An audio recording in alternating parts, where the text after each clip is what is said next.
Conflicts in Ukraine and Israel have dominated the world's attention, overshadowing the tension in the disputed South China Sea and the Taiwan Strait. Maritime disputes across the vast South China Sea have intensified in recent years as an increasingly assertive China militarizes disputed islands and confronts its regional rivals over their competing claims in the strategically important and resource-rich waterway. Since taking office in 2022, Philippine President Marcos Jr. has taken a stronger stance over the South China Sea than his predecessor Rodrigo Duterte's, amid the wider power struggle that has been playing out in the region for years.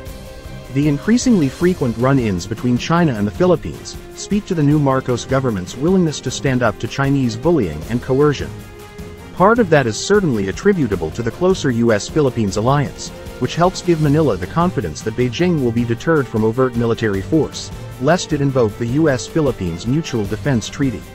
The South China Sea is widely seen as a potential flashpoint for global conflict, and the recent confrontations between Manila and Beijing have raised concerns among Western observers of potentially developing into an international incident if China, a global power, decides to act more forcefully against the Philippines, a U.S. treaty ally. U.S. Navy Chief unveils plan to be ready for possible war with China by 2027. As China has increasingly stepped up aggression against the Philippines and Taiwan in recent years, fears of a U.S.-China war has further been stoked by Beijing turning more hostile in its territorial disputes with the Philippines and Japan in the South China Sea, and increasing cross-strait tension after Taiwan re-elected the Democratic Progressive Party earlier this year.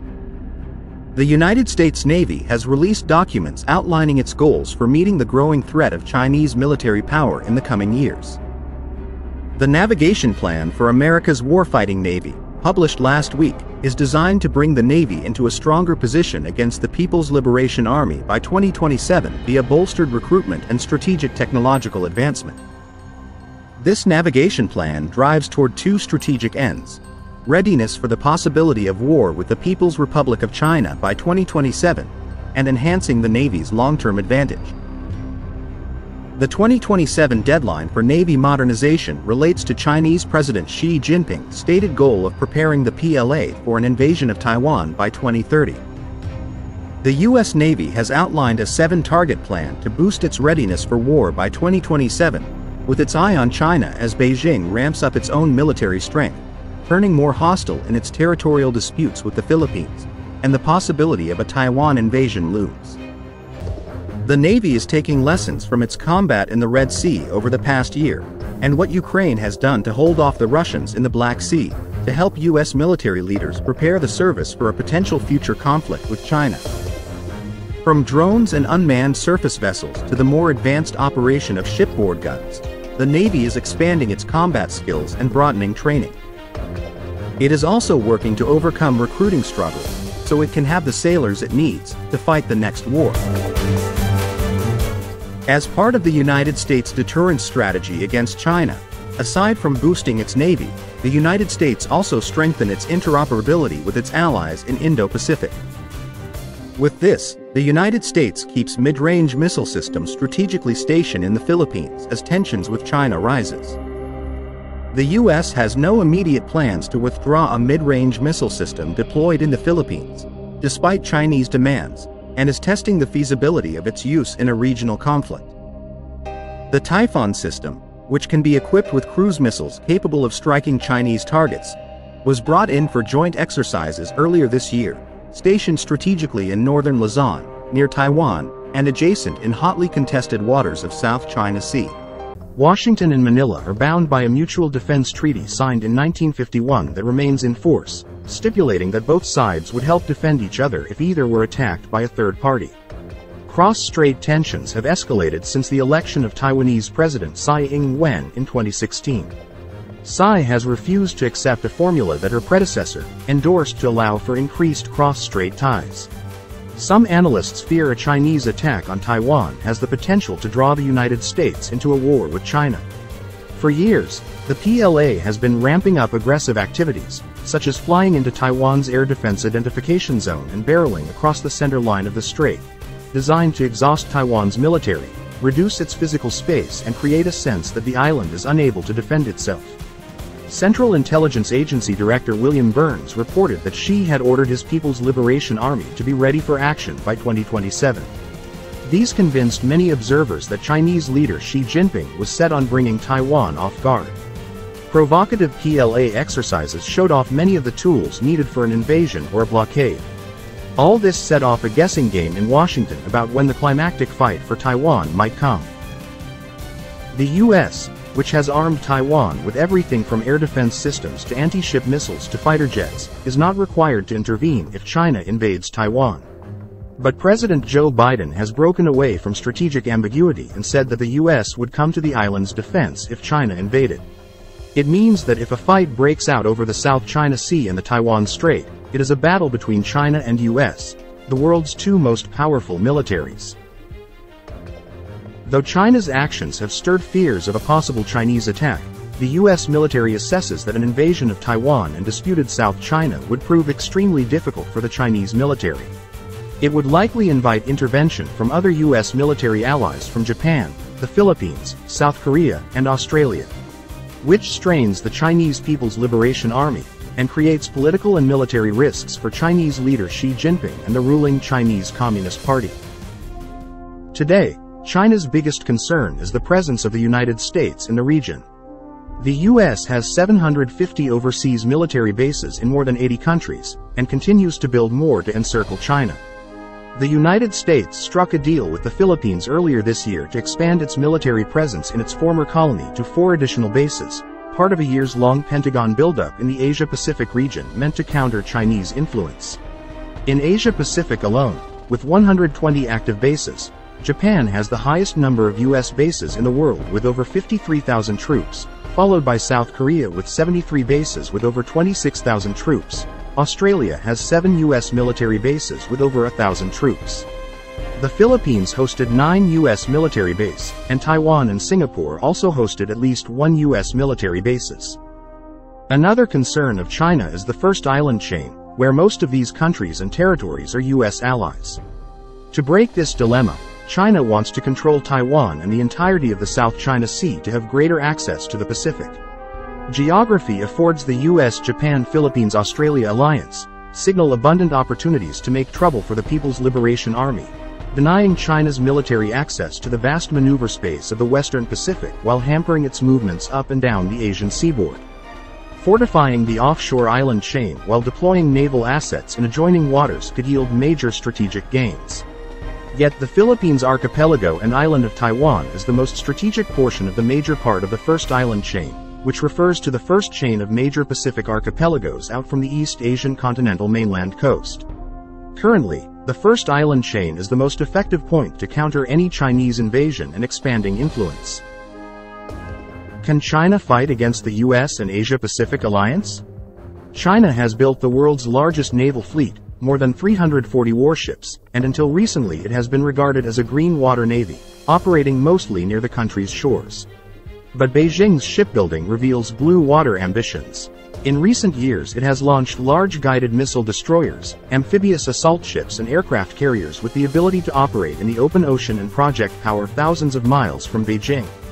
In addition, Western marine security experts, along with the Philippines and the United States, claim China controls a maritime militia that is hundreds of vessels strong and acts as an unofficial force that Beijing uses to push its territorial claims both in the South China Sea and beyond.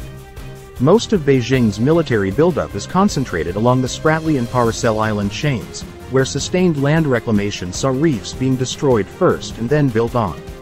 Chinese vessels have been known to encircle various atolls and islets, sending dredgers to build artificial islands large enough to harbor tankers and warships. Over the past decade, the PRC has added more than 3,200 acres of land to its 7 occupied outposts in the Spratly Islands, which now feature airfields, berthing areas, and resupply facilities to support persistent PRC military and paramilitary presence in the region.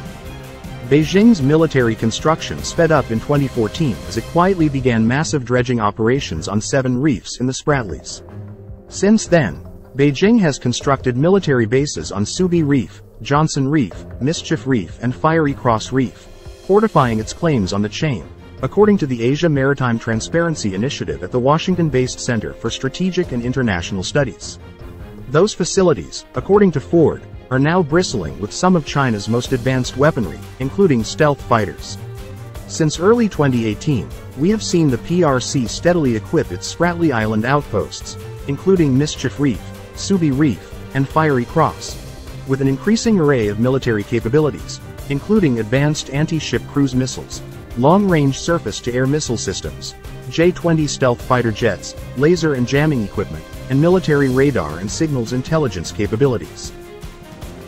The South China Sea is widely seen as a potential flashpoint for global conflict, and the recent confrontations between Manila and Beijing have raised concerns among Western observers of potentially developing into an international incident if China, a global power, decides to act more forcefully against the Philippines, a U.S. treaty ally. Washington and Manila are bound by a mutual defense treaty signed in 1951 that remains in force, stipulating that both sides would help defend each other if either were attacked by a third party. Marcos has strengthened U.S. relations that had frayed under his predecessor, with the two allies touting potential future joint patrols in the South China Sea. As the partners held their largest military exercise in April 2023, China's Ministry of Foreign Affairs warned that U.S.-Philippine military cooperation must not interfere in South China Sea disputes. Meanwhile, the Center for Strategic and International Studies recently ran war games looking at how a large-scale Chinese invasion of Taiwan might play out, and the outcomes were bleak for China, but also for everyone else involved. Taiwan would probably remain unconquered but heavily damaged. The U.S. and its allied forces, assuming they came to the island's aid, would likely be able to take out China's amphibious fleet, but at tremendous cost. The island would struggle to maintain basic services and electricity, and its military would be significantly depleted. China, on the other hand, would be left with tens of thousands of soldiers killed, wounded, or captured, a navy in total ruins, and a shattered amphibious force. Though China's actions have stirred fears of a possible Chinese attack, the U.S. military assesses that an invasion of Taiwan would prove extremely difficult for the Chinese military. It would likely invite intervention from other U.S. military allies from Japan, the Philippines, South Korea, and Australia, which strains the Chinese People's Liberation Army, and creates political and military risks for Chinese leader Xi Jinping and the ruling Chinese Communist Party. Xi country is rapidly developing the military strengths that might allow it to resolve the Taiwan question by force. Whatever its actual intentions may be, China is preparing for war, specifically for war with the United States. And if Xi elects to force the issue, the weaknesses of options like blockade or island seizure could push him toward more severe, violent methods that offer, at least in theory, decisive results. Such a decision could have baleful consequences for China and the world. As part of the United States' deterrence strategy against China, aside from boosting its navy, the United States also strengthened its interoperability with its allies in Indo-Pacific. With this, the United States keeps mid-range missile systems strategically stationed in the Philippines as tensions with China rises. The U.S. has no immediate plans to withdraw a mid-range missile system deployed in the Philippines, despite Chinese demands, and is testing the feasibility of its use in a regional conflict. The Typhoon system, which can be equipped with cruise missiles capable of striking Chinese targets, was brought in for joint exercises earlier this year, stationed strategically in northern Luzon, near Taiwan, and adjacent in hotly contested waters of South China Sea. The Southeast Asian archipelago, Taiwan's neighbor to the south, is an important part of U.S. strategy in Asia, and would be an indispensable staging point for the military to aid Taipei in the event of a Chinese attack, and a strategic location to deter China in its hegemonic ambition in the West Philippine Sea. Given the U.S. military's sophisticated weapons, equipment, and combat training, it is fully capable of deterring China's advance in the South China Sea. The enlarged presence of the U.S. military in the northern Philippines can also reinforce more dynamic and collaborative operations in case China attempts to forcefully unify Taiwan with the mainland. Beijing left Manila with little choice but to take the next best approach, which was to strengthen its alliance with the United States to balance the Chinese threat.